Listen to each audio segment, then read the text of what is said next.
Hey everybody, this is Andrew Bowcock with the Alternative Chronicle. I'm here with Kai from Wintersun. Why don't you talk a little bit about yourself, introduce what you do in the band, how you got involved, and kind of just a brief overview real quick.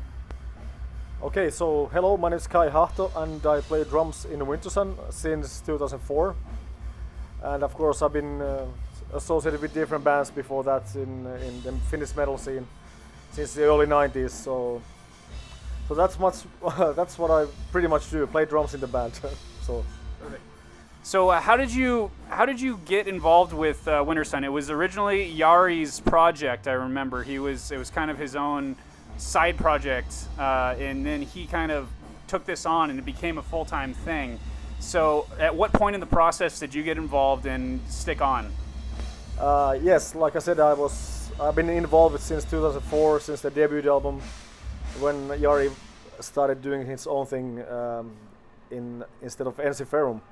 So he asked me to play drums on the debut album, and I was hired as a session musician. But then when 2005 Jari put a live act together, so I was asked to do it as a full-time member. And I've been kind of involved since 2004. Perfect. Okay, and I know the big question that a lot of people have been asking and wondering, it basically has to do with the release of Time, and what was originally going to be Time, and now has been Time 1 and now Time 2. There was a huge gap in between the debut album and Time 1, and I remember for years and years, my friends and I were waiting for that album, being such huge fans of the first one, and there was just huge gap, and we kept going, okay, they say it's going to come out in like next year, and then we wait that year, it doesn't come out, and then I read a little bit about some issues of writer's block and major technical issues that broke down certain things. So can you kind of detail what happened during that point and what kind of put the album on such a long stretch of delay? I guess the biggest point was, of course, when we started recording the drums 2006 in May. We found out, because we did the drums and the guitars and the bass in the studio, and the rest of the stuff Jari was supposed to do in his home studio. And of course, he didn't want to do the first album again, so he didn't feel like he should kind of just do another Wintersun debut album. Yeah.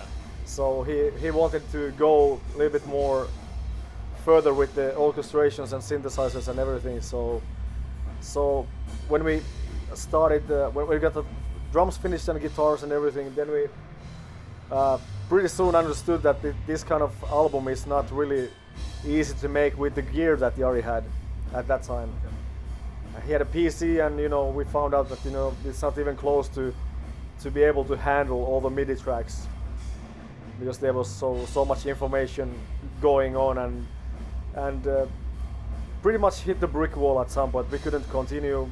It wasn't about writer's block, because Jari, he knew what he wanted, but he just couldn't do it in a way he wanted it to be done. And it took him some time to get some new gear, and of course, slowly but surely, we got finally a computer that could handle all that stuff. We got a Mac instead of PC, and that really helped us to. And it took, I think, 3 years, Jari, to build the orchestrations behind the music, which is like huge amount of work. And that, so it was technical stuff. Yeah.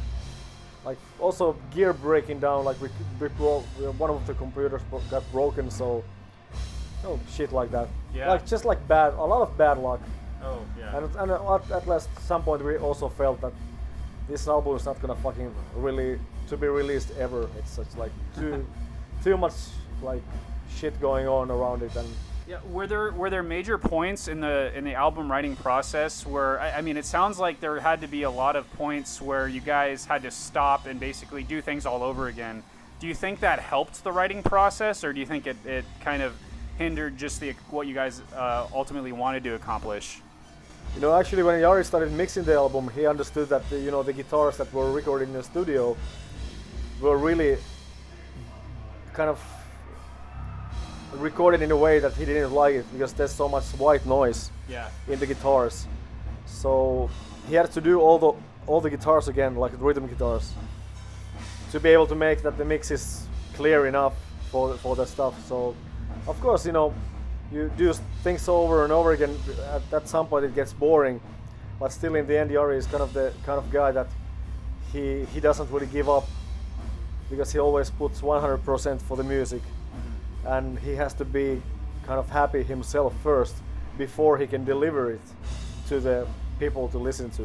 Okay. So I kind of respect that, because it was like a lot of years went by, we didn't do anything. Yeah. Like we turned down a lot of touring offers, a lot of festival offers. So it was still like, but now we're happy when it's out. So.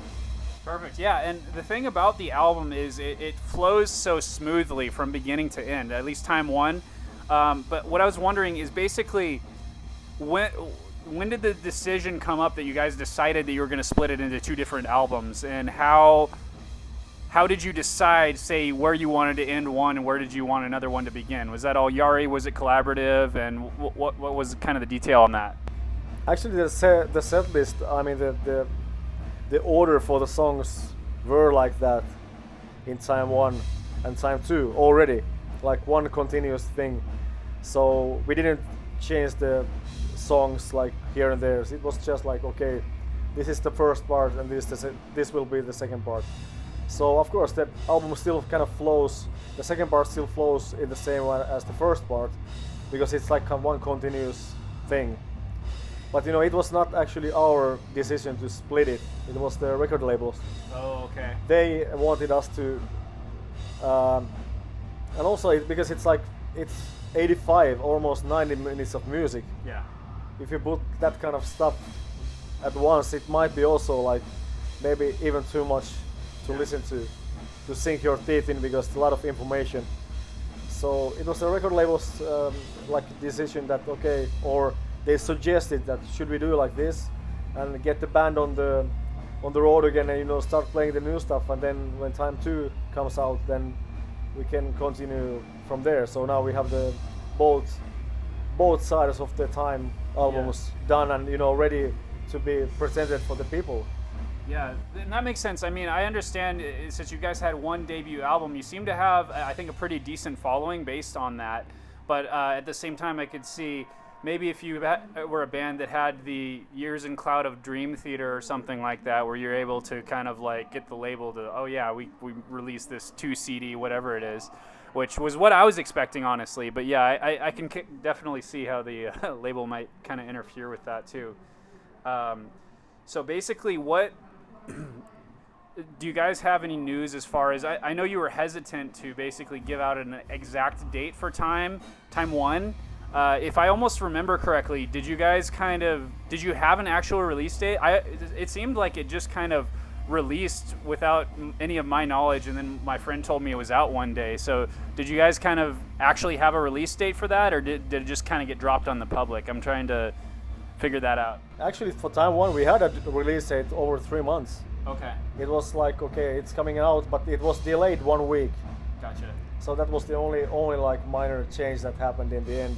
But it was supposed to be coming out like when we start the Finnish shows, the first shows we play around the new album. So that's kind of like how it was. But I don't know how it was in the US, how it was presented. So at least in Europe, everybody knew that it's coming out at this and that time. But you know, in the US it came like a little bit later, like 1 week or something. Gotcha. Okay. Cool. So basically, as far as time 2, I just heard 2014. Is there an actual release date out there yet? There's no actual release date, because after this tour we stopped playing shows, and Jari is gonna continue with the mix. So it's under mixing process at the moment. But Gotcha. everything is ready. Everything is played. So it's no recording process anymore. Okay. Cool. So you're just in the final post-production kind of stage of everything still? Yeah, Jari just tried to put all the pieces together, and it takes some months, you know, to mix the whole 45 minutes of music that's in time part 2. Yeah. And we already know the song order and everything, so it's gonna be pretty easy, hopefully, this time. Yeah, let's hope so. Do you guys have any do you have any future plans beyond this, or do you have anything as far as a vision kind of figured out for where you're going after time, and or are you just kind of winging it and kind of taking things in stride as they go? Actually, Ari has a crazy amount of material for the next 2 albums already. Wow. So after time 2, of course, gonna do some touring, play some festivals, and let's see how the public takes time 2, and where does it take us. But we already have shitloads of new material to be. So we start working on after time 2. We start also working on the new material immediately. Awesome. That's definitely good to hear after after so long of having to wait. Now we're like, okay, cool. We get to get things moving again. I'm really excited about that. So as far as you as a musician personally, I was kind of wondering a couple things.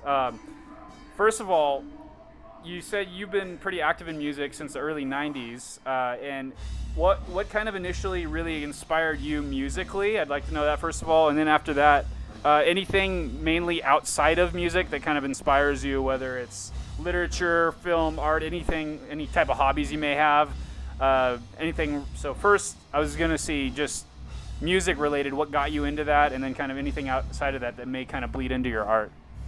Actually, I started playing drums when I was 6 years old. So wow. My parents got me a set when I was 6. I already started playing my mother's pots and pans when I was 3, with fucking pencils and stuff like that. So my father had to get me a drum set because I was like just saying I need that drum set from that music store, and already knew kind of what I wanted. But of course, in the early ages, I got my Maiden Killers album when I was 8 years old, and that changed my life.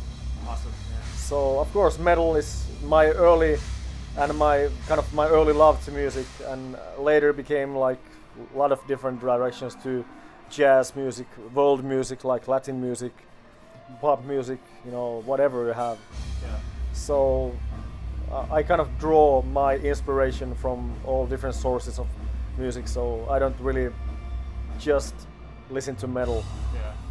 Because metal is just one way street, and then you can have these side streets that metal wasn't invented in the 1920s. It was like fucking Dixieland jazz and stuff like that. Yeah. Like New Orleans jazz was like coming up, where everything kind of started with the blues and jazz, and then it invented to rock and roll, and how it kind of went from there. So we get like heavier bands in the 70s, like Led Zeppelin and stuff like Black Sabbath and stuff like that. So how it kind of evolves. And of course I get inspiration from movies and books, and just like looking around. I get inspiration by like architecture or like buildings, how they've been built, or like so it's like, and of course from the nature. Like it's like world is an amazing place. Oh yeah. Especially when you tour a lot, you get a chance to see a lot of different places and different locations. So you kind of start to respect the world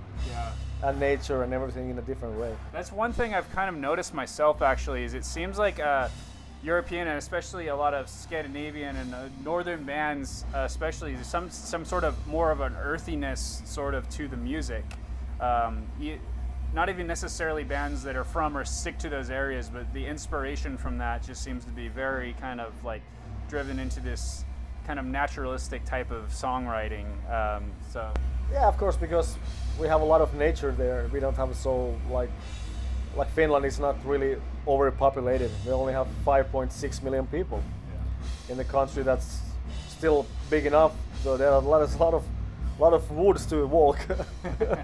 Yeah. So it's that's like that's how you kind of where you grow up. But also when you go, like when I come to the States, I always look forward to certain cities. And like today, I've never been in this location, and you get the chance to see new places, new venues, and meet new people. So you kind of put things into perspective and just try to respect that where your origins are. You have to kind of remember that, but you need to understand that there are other cultures and other beautiful places that can really blow your mind, actually. Absolutely, yeah. And I can imagine, like, that's one of the things that I jealous most of all of guys like you, bands that get to tour everywhere, is just like there's so many places I haven't been around the world. My dad was a pilot for like 40 years, so he got to see everything. Yeah. I was stuck on this continent like pretty much the whole time, and I'm like, oh, I want to get out there, and I got to find the right excuses to do it.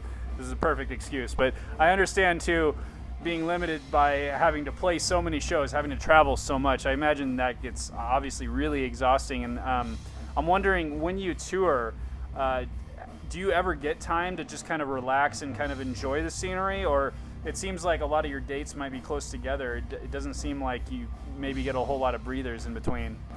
Of course, sometimes you can go around, and if there's something to see, I'd always try to get some walks and get out of the fucking bus or backstage or whatever. Sure. You know, just walk around and feel the city or whatever, and or location where you are. Of course, we have some days off always. Like this year, we had like on this tour we already went to Niagara Falls for 1 day, and then we had a 1 day off in Seattle. And like 2 days from here, we have a day off in Roswell. So the UFO location. Oh yes. That's how they say. So let's see how it's gonna be. You know, we're just happy that we get some relax in between, and playing it 90 minutes every night is pretty exhausting. So that's awesome. Yeah. So finally, this is kind of related to that question, but as far as what are your favorite places to play or to tour, like so far that you've been to? And also, what would be your dream show and tour? Like what bands, like what would your lineup be that you would love to go with? I would love to support Maiden someday. Oh, yeah. That would be my first choice. But you know, of course there are other great bands like Whitesnake or whatever, like Dream Theater. A lot of great bands around there. And of course I have a lot of favorite places, but it's sometimes hard that what is your favorite city. Of course I love New York, I love LA, I love Tokyo. I love to play in Helsinki, in my home country, but also like Mexico City was first time for us on this tour, was great. And I would love to go to South America. I would love to go to Australia. I've never been there, so yeah. So this is like New Zealand or stuff like that. So there's still places to go, but I kind of respect every place I go. So I don't really have like absolute favorite. Okay. Because I like it anyway. I like to play and I like to be in new places. Yeah, I mean that's an excellent attitude. I mean, I'm jealous that I don't get to go everywhere like everyone else, and I mean this is just an amazing opportunity. So I imagine you make the best of it you can. Yeah, as a family man, I have 2 children and a wife at home, so I try to still enjoy the road. Yeah. Even I miss home, so still it's.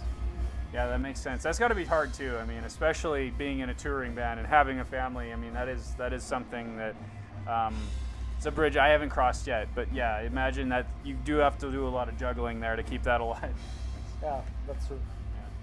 Yeah. Oh, okay. Well, Kai, appreciate it. This is really awesome. I'm really excited to see you guys play tonight. And for anybody who hasn't listened to Time 1, it's out. Go buy it, listen to it. Time 2 will be out sometime next year. Yeah. And in the meantime, go see Wintersun live and support metal because it's awesome. Thank you.